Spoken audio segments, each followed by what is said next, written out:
तो दोस्तों कैसे हैं आप लोग। बहुत लंबे अरसे के बाद एक बार फिर स्वागत है आप सभी का हमारे एक और नए धमाकेदार और कमाल की वीडियो के अंदर। आज की वीडियो के अंदर हम लोग आप सभी के लिए फिर से लेके आ गए हैं आपके एसएससी क्लास 10 साइंस 1 का चैप्टर नंबर 5 जिसका नाम हीट है, उसी का एक बहुत ही इंपॉर्टेंट और बहुत ही मज़ेदार क्वेश्चन को।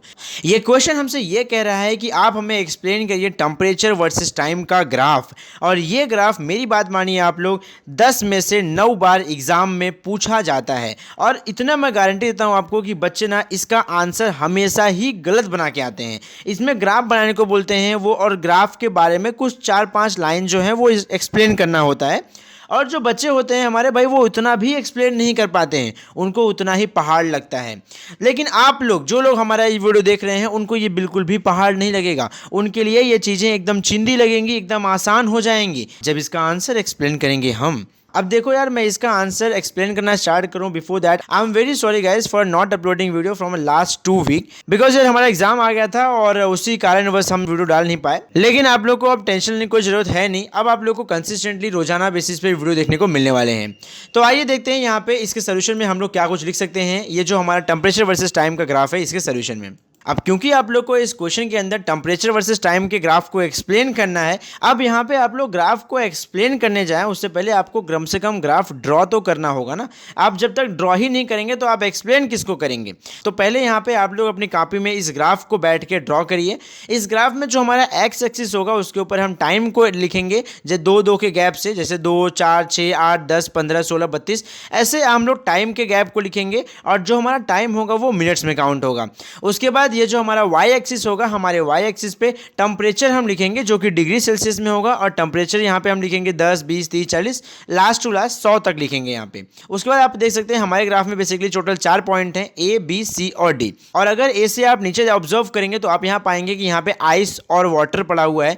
तो ये आइस कैसे कन्वर्ट होता है लिक्विड में और फिर लिक्विड से कैसे वेपर बनता है, इन सारे कहानी को, इन सारे मुद्दे को हम लोग आज के अपने इस सोल्यूशन में समझने वाले हैं। आशा करते हैं अब तक आप लोगों ने ग्राफ को ड्रॉ कर लिया होगा और अब शुरू करते हैं इसका सोल्यूशन देखना।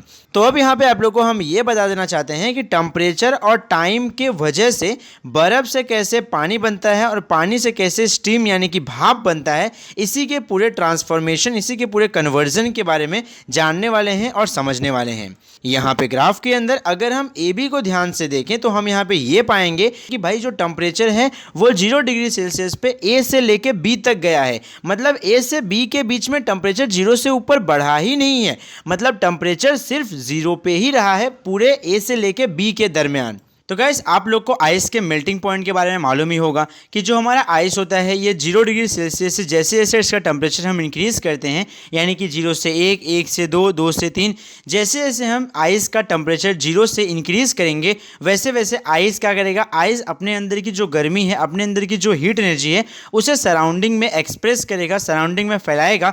और जैसे जैसे आइस के अंदर ट्रैप जो एनर्जी है वो सराउंडिंग में फैलेगी, सराउंडिंग में निकलेगी, वैसे वैसे हमारा जो आइस होगा वो मेल्ट होना शुरू हो जाएगा। और एक समय ऐसा आएगा जब हमारा आइस पूरी तरीके से मेल्ट हो जाएगा और कन्वर्ट हो जाएगा वाटर में। तो एक ऐसा टेम्परेचर जिसके ऊपर हमारा जो आइस है वो वाटर में, लिक्विड वाटर में कन्वर्ट होना स्टार्ट हो जाता है, उसे हम लोग कहते हैं आइस का मेल्टिंग पॉइंट। और आइस का मेल्टिंग पॉइंट जो होता है वो बिगिन होता है फ्रॉम 0 डिग्री सेल्सियस, यानी कि जो हमारा आइस होता है ये वाटर में कन्वर्ट होना शुरू होता है 0 डिग्री सेल्सियस से। अब जैसा कि आप लोग जान ही चुके हैं कि ये जो हमारा आइस है जो कि सॉलिड वाटर है, वो ए से लेके बी तक पहुंचने तक वो पूरी तरीके से लिक्विड वाटर में कन्वर्ट हो जाएगा। और बी तक पहुंचने तक जैसे ही वो लिक्विड वाटर में कन्वर्ट हो जाएगा, उसके बाद बी से सी, मतलब यहाँ पे हम लोग और भी ज़्यादा उसे गर्म करने वाले हैं। हम लोग यहाँ पे बिल्कुल भी रुकने वाले नहीं हैं, इंतजार करने वाले नहीं हैं, हम लोग लगे हुए हैं पानी को गर्म करने में। और ये जो हमारा पानी है वो धीरे धीरे गर्म हो रहा है। और एक समय पर ये जो हमारा पानी है इसका टेम्परेचर 0 से लेके 100 डिग्री सेल्सियस पहुंच जाएगा। और जैसे ही हमारा पानी 0 से लेके 100 डिग्री सेल्सियस पहुंच जाएगा, यानी कि वो पॉइंट सी पे पहुंच जाएगा, वैसे ही आप यहाँ पे ऑब्जर्व कर सकते हैं, आप यहाँ पे देख पाएंगे तो यहाँ पे जो हमारा लिक्विड वाटर होता है वो कन्वर्ट होना शुरू हो जाएगा वेपर में। जब वो सी पॉइंट पे पहुंचता है तब वो उबलना शुरू हो जाता है, खौलना शुरू हो जाता है और बाद में वो वेपर के फॉर्म में कन्वर्ट हो जाता है। तो यहाँ पे आप लोगों ने ग्राफ में देखा जो हमारा बीसी लाइन था, बीसी लाइन हमें ये बताता है कि टेम्परेचर किस तरीके से 0 से लेकर 100 डिग्री तक पहुंच रहा है। और सी से लेकर डी तक का जो लाइन है ये हमें ये इंडिकेट करता है कि किस तरीके से हमारा जो लिक्विड वाटर है ये वेपर के फॉर्म में कन्वर्ट हो रहा है। अब यहाँ पे आप लोग को ये भी जानना चाहिए कि वाटर का बॉइलिंग पॉइंट क्या होता है। जब हम लोग वाटर को गर्म कर रहे होंगे तो एक ऐसा पॉइंट आता है जिस पॉइंट पे हमारे पूरे के पूरे वाटर का खाली एक मॉलिक्यूल अपने बॉन्ड ब्रेक करके वेपर के फॉर्म में कन्वर्ट होता है। तो टेम्परेचर के लाइन पे एक ऐसा पॉइंट जिस पॉइंट पे हमारे पानी के पहुंचते ही वो अपने बॉन्ड तोड़ के गैसियस फॉर्म में यानी कि वेपर में कन्वर्ट होता है, उस पॉइंट को हम लोग उस वाटर का बॉइलिंग पॉइंट कहते हैं।